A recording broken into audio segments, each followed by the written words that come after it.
सुबह जल्दी उठना हो तो लोग सबसे पहले अलार्म लगाते हैं। कुछ लोग इसके लिए मोबाइल का इस्तेमाल करते हैं तो कुछ के पास पारंपरिक अलार्म घड़ी होती है जो निश्चित समय पर अलार्म बजाकर ये याद दिलाती है कि हमें उठना है।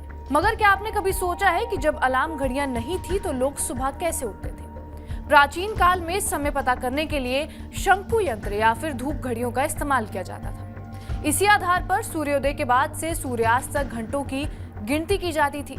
ज्योतिष की प्राचीन किताबें पंच सिद्धांतिका और सूर्य सिद्धांत के मुताबिक रात में समय की गणना तारे देखकर की जाती थी। समय के साथ यूनान और मिस्र में सूर्य घड़ियां बनाई गई और इसके अलावा ऊंचे स्तंभ भी बनाए गए जो सूर्य के साथ चलने वाली छाया से समय को मापते थे। मगर अलार्म कैसे लगाया जाता था, इसके बारे में कहीं नहीं बताया गया। ऑस्ट्रेलिया में royal Melbourne Institute of Technology University ने इस पर एक रिसर्च की जिसमें बताया गया कि आखिर ऐसा कैसे होता था।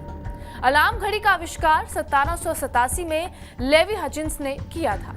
अमेरिका के न्यू हैम्पशायर में रहने वाले लेवी ने अपने लिए ये घड़ी बनाई थी जो ठीक सुबह 4 बजे अलार्म बजाती थी ताकि हचिंस उठकर नौकरी पर जा सके। हालांकि 1876 में ई थॉम्स ने सबसे पहले ऐसी घड़ी का पेटेंट कराया था जो किसी भी वक्त अलार्म बजाने के लिए सेट की जा सकती थी। इसके बाद ही ये लोगों के लिए मार्केट में आना शुरू हुई। तो फिर इससे पहले लोग अलार्म घड़ी के तौर पर क्या इस्तेमाल करते थे, आइए वो भी समझ लेते हैं। 1500 ईसा पूर्व जब इंसानों ने सूर्य घड़ी बना ली तो उन्होंने इसी आधार पर एक घंटी यंत्र बनाया। इसमें एक बर्तन में छोटा सा छेद कर दिया जाता था जिससे वो पानी में डूब जाता था और उसके बाहरी भाग पर समय अंकित होता था। धीरे धीरे पानी खत्म हो जाता था और वो पात्र टकराकर आवाज कर देता था। इसी तरह एक बालू का घंटी यंत्र भी बनाया गया था जिसे बालू गिरती रहती थी और इससे समय का पता लग जाता था। जब बालू खत्म हो जाती थी तो ये भी तेज आवाज करता था जिससे नींद खुल जाती थी। इसके अलावा प्राचीन काल में एक और आविष्कार हुआ था जिसमें मोमबत्ती की घड़ियां बनाई जाती थी। इनमें कुछ कीलें लगाती जाती थी जो मोम के पिघलने के बाद बाहर निकल आती थी और नीचे लगी ट्रे में जोरदार तरीके से टकराकर आंख खोल देती थी। हालांकि ये प्रयोग उतने साइंटिफिक और सटीक नहीं थे जितनी जरूरत थी।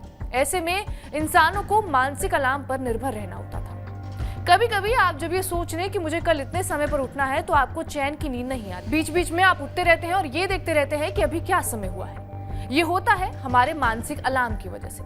ऑस्ट्रेलिया में ही Royal Melbourne Institute of Technology University ने नींद और मनोविज्ञान की एक रिसर्च फेलो मेलिंडा जैक्सन के मुताबिक नींद और जागने का पैटर्न जैविक प्रक्रिया है। साइंस की नजर में इसे होम्योस्टेसिस और सर्कैडियन ले कहते हैं। होम्योस्टेसिस के एक संकेत की प्रक्रिया है जो हमारे दिमाग के हाइपोथैलेमस से नियंत्रित होती है।